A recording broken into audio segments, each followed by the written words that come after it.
Olá, como vocês estão, amigo da célula? Esse é mais um estudo, amém?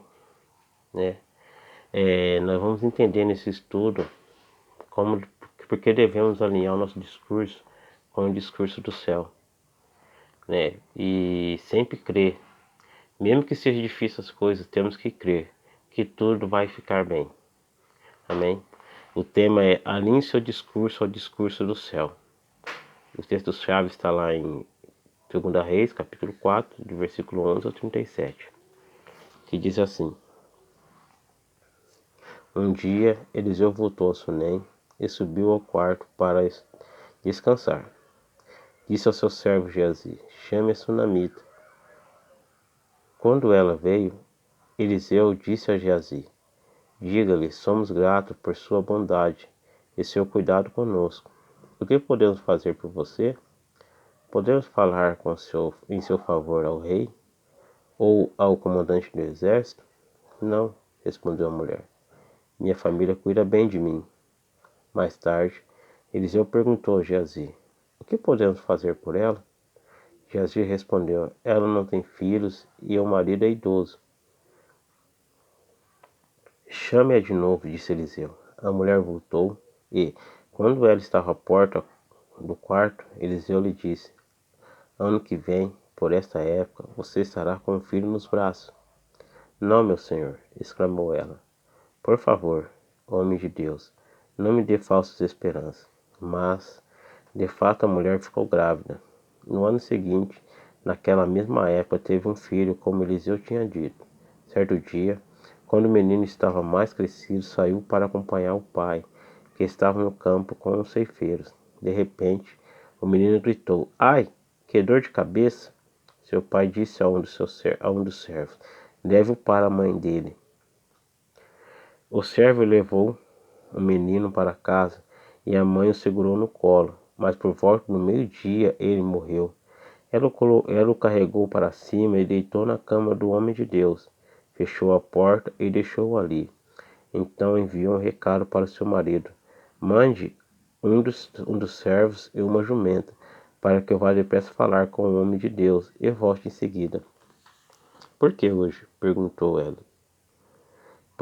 ele. Não é a festa de lua nova, nem sábado? Ela, porém, respondeu: Não se preocupe. Então ela mandou selar o jumento e disse ao servo: Rápido, só diminua o passo quando eu mandar. E partiu para encontrar com o homem de Deus no campo Carmelo, no Monte Carmelo. Quando ele a viu à distância, disse a Geazi: Olhe, lá vem a sunamita. Corra ao seu encontro e pergunte: Está tudo bem com a senhora, com seu marido, com seu filho? A mulher respondeu: Sim, está tudo bem. Mas quando ela chegou ao homem de Deus no monte, abraçou os pés dele. Geazi quis afastá-la, mas o homem de Deus disse: Deixe-a em paz. Ela está profundamente angustiada. Mas o Senhor não me revelou o motivo. Quando a mulher disse: Acaso eu lhe pedi um filho, meu senhor? Então a mulher lhe disse, versículo 28, Acaso eu lhe pedi um filho, meu senhor? Não lhe disse que não me desse falsas esperanças? Eliseu disse a Geazi: Prepare-se para viajar. Prepare-se para viajar. Pegue meu cajado e vá. Não cumprimente ninguém pelo caminho. Quando chegar, coloque o cajado sobre o rosto do menino. Mas a mãe do menino disse: Tão certo como vive o Senhor, e tão certo como a sua própria vida, não voltarei para casa se o Senhor não for comigo. Então Eliseu voltou com ela. Geazi foi à frente e pôs o cajado sobre o rosto do menino, mas não aconteceu nada. Não havia sinal de vida. Geazi voltou, não havia sinal de vida.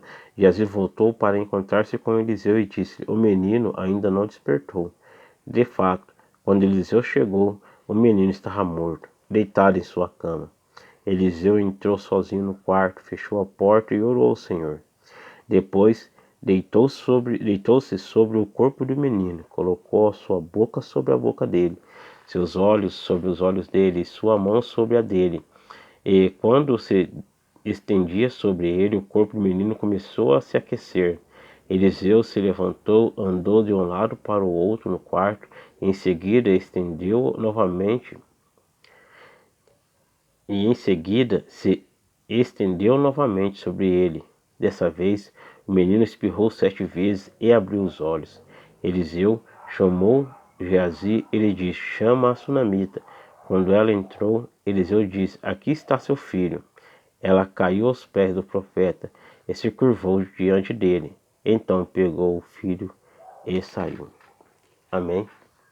Como eu falei, esse estudo aqui de hoje é porque a gente tem um alinhamento com um alinhamento que nós podemos nos alinhar ao discurso do céu. Né? A introdução diz assim: quando passamos por situações aflitivas, entendemos. De novo, irmãos. Introdução. Quando passamos por situações aflitivas, tendemos a fazer declarações que contradizem aquilo que afirmamos crer. É nos testes de fé que temos a oportunidade de alinhar nosso discurso com aquilo que Deus quis, com aquilo que Deus diz. Quando nos deixamos guiar por nossas emoções, o resultado pode ser desastroso. Provérbios, capítulo 18, versículo 21, diz assim: a língua tem poder sobre a vida e sobre a morte. Hoje vamos aprender uma história de uma mulher que, pela sua capacidade de agir e falar de acordo com a vontade de Deus, conquistou o milagre. Essa mulher, a sunamita, se nós continuar lendo ali o livro de Reis, nós vamos ver que através desse testemunho, Eliseu falou para ela ir peregrinar por outras terras, porque ia acontecer coisas ruins ali naquela terra.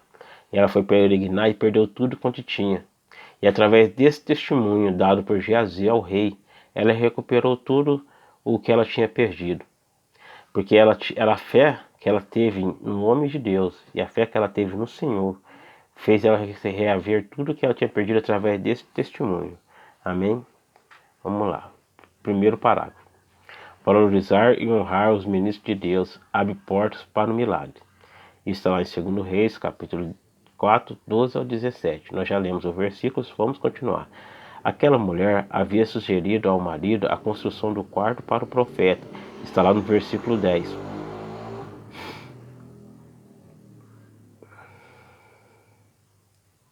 Sem esperar nada em troca. Quando se viu honrado daquela forma, Eliseu ofereceu alguma ajuda à mulher. Ela, modesta, não pediu nada.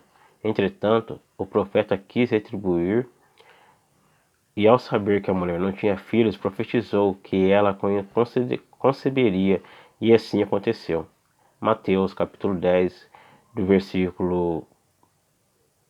Vamos ler Mateus capítulo 10, né? Vamos ler, não, está aqui, Mateus capítulo 10, versículo 41, que diz assim: quem recebe um profeta, porque ele é profeta, receberá galardão de profeta.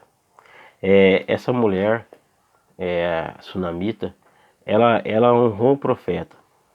Diz no começo do capítulo, diz no versículo 8 do capítulo 4, que Eliseu passou, certo dia Eliseu foi à cidade de Sunem, né? E ela viu Eliseu e convidou ele para almoçar e jantar em sua casa.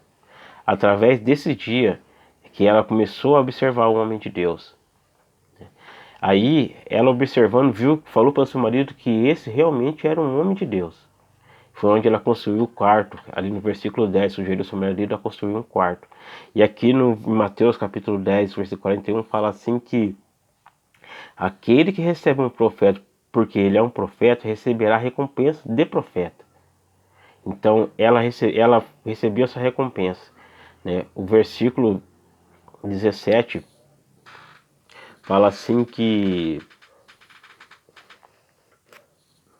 Mas de fato a mulher ficou grávida no ano seguinte, naquela mesma época, e teve um filho. Ela falou para o profeta: não brinca comigo. Mas o profeta a abençoou a si mesmo. E ela teve um filho.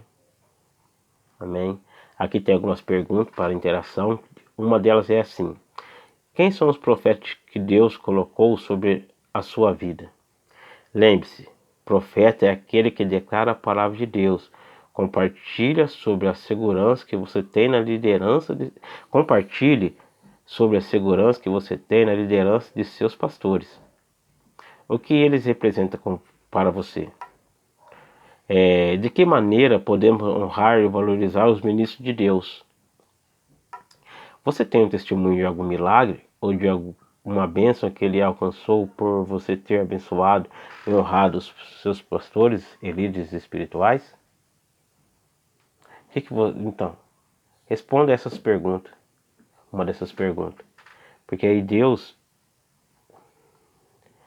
responda, ver se você tem, se Deus já fez algum milagre para você ter abençoado alguns dos profetas, né? Para você ter abençoado o seu pastor, né? Ou numa hora de dificuldade, se precisar de alguém, aí você ter sido abençoado por um profeta, como como essa sunamita foi, né? Ela e seu esposo. E fala que ela era de idade, o seu esposo era de idade e ela não. E Deus a abençoou a si mesmo, né? Através do profeta. Deus não tinha prometido nada para ela, mas porque ela honrou o profeta prometeu a ela. E Deus honrou a palavra do profeta. Amém? Circunstâncias difíceis acontecem também na vida de quem serve a Deus. Tá lá o versículo 18 ao 20. Não apenas a promessa de Deus, mas também suas bênçãos produzem teste em nossas vidas. Aquela família havia recebido um milagre da parte de Deus. Certamente havia gratidão no coração daqueles pais. Entretanto, uma tragédia ocorreu. Um menino morreu. Seria correto dizer naquele momento que a bênção morreu. A alegria se tornou tristeza. O riso se converteu em choro e o riso se converteu em choro. A realidade, difícil muitas vezes, é que coisas ruins acontecem também a servos de Deus. E um texto comprovando isso está lá em Mateus, que está aí na lição, capítulo 5, e o versículo 45, que diz assim: porque ele faz raiar o sol sobre os bons e os maus, e derrama chuva sobre justos e injustos. Essa mulher, né, ela tinha tudo. Eliseu perguntou para ela assim: você quer que a gente interceda por você perante o rei? Ou o comandante do exército? Ela falou assim: não, minha família me dá tudo. Eu tenho tudo aqui, então eu não preciso de nada. Só que ela não tinha a maior bênção, que era a bênção de ser mãe. Aí o profeta deu essa bênção a ela. E imagine só, você tem a maior bênção da sua vida e do nada você perder. Você perder a bênção que você tem. Ela podia ter ficado ali triste e ter parado por ali mesmo. Não, eu não posso. Eu não acredito que isso aconteceu comigo, mas não. Ela não ficou parada. Diante dessa dificuldade de ter perdido seu filho, ter perdido a única bênção que ela tinha, a bênção maior que ela tinha, porque ela tinha tudo, ela tinha casa, tinha comida, tinha fazenda, ela tinha tudo, mas não tinha filho. E o filho foi a maior bênção que ela teve. Quando ela teve essa bênção, imagine ela perder essa bênção do nada. Isso foi o que aconteceu com ela. Mas só que a gente não podemos botar a culpa em Deus nessas horas. Não podemos botar a culpa no profeta. Não podemos botar a culpa em ninguém. Porque aqui em Mateus capítulo 5, 45 fala assim que o sol nasce para todos. O dia nasce para todos. A única diferença está em quem nós estamos confiando. Em quem que nós botamos a nossa fé, a nossa confiança. Se é em Deus ou se é em nós mesmos. Ela confiava no homem de Deus. Ela confiou no homem de Deus. E mesmo ela perdendo tudo, ela confiou no homem de Deus. Amém? Tem algumas perguntas aqui. Interação. Você já se deparou com alguma situação em que uma pessoa que não serve a Deus parecia estar em situação bem melhor que a sua? Como reagir a isso? Em situações difíceis, você continua a confiar em Deus, confiar que Deus agirá, ou tem tendência de se desesperar? Como conciliar a verdade de que Deus nos ama com o fato de que Ele nos permite passar por provações? Pode haver algum benefício na provação? Qual? Responda essas perguntas, né? Seja onde você estiver, se você estiver vendo esse vídeo, seja qual dia que for, responda essa pergunta, né? Responda para você, responde aí no seu grupo onde você está participando dessa célula, responde essa pergunta. E faça uma pergunta para você mesmo. O que nós fazemos em tempos difíceis? O que nós fazemos, né? Essa mulher, em um tempo difícil, ela fez uma coisa. Ela foi buscar o homem de Deus. No homem de Deus a sua resposta. E nós? A primeira pergunta faz: você já se deparou com alguma situação em que uma pessoa que você que uma, em que uma pessoa que não serve a Deus parecia estar em situação bem melhor que a sua? Isso muitas vezes nós passamos por ela. Mas se você já passou, responda aqui para nós. Amém? Deus abençoe você. Nós vamos dar continuidade. Agora eu vou dar uma pausa, senão o vídeo vai ficar muito extenso, muito longo. E eu vou dar uma pausa nesse vídeo e voltamos com outro vídeo logo em seguida. Amém? Fique com Deus e Deus abençoe.